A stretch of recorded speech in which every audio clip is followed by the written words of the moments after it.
quels sont les moyens que réclament les gardiens de prison au pouvoir public? Mais écoutez, nous demandons plus de moyens humains sur l'ensemble des établissements en France et en Outre-mer pour mener à bien nos missions. Actuellement, il nous manque à peu près 550 postes. L'administration pénitentiaire hérite des nouvelles missions d'extraction judiciaire du ministère de l'Intérieur au ministère de la Justice et il nous faut des postes pour justement mener à bien ces missions. La situation s'est dégradée, mais il y a assez longtemps.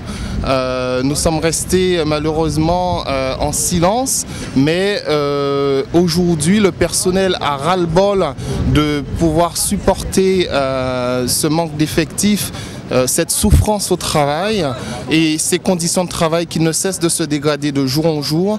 Donc aujourd'hui, nous sommes tous mobilisés pour faire entendre nos voix, nos revendications entre ces deux tours des présidentielles, une période quand même assez importante pour la population française. Sarkozy appelle à une manifestation au 1er mai du vrai travail. Qu'est-ce que vous en pensez? Aujourd'hui, le vrai travail, nous les personnels le rencontrent au quotidien sur les coursives, puisque c'est pour ça qu'aujourd'hui on est là pour dénoncer nos conditions de travail.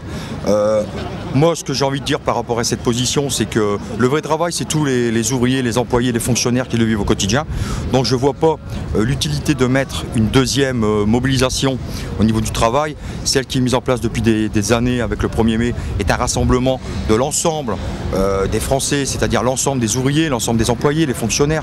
C'est une position politique, c'est une position gouvernementale. D'autres thèmes nous importent, comme aujourd'hui notre mobilisation.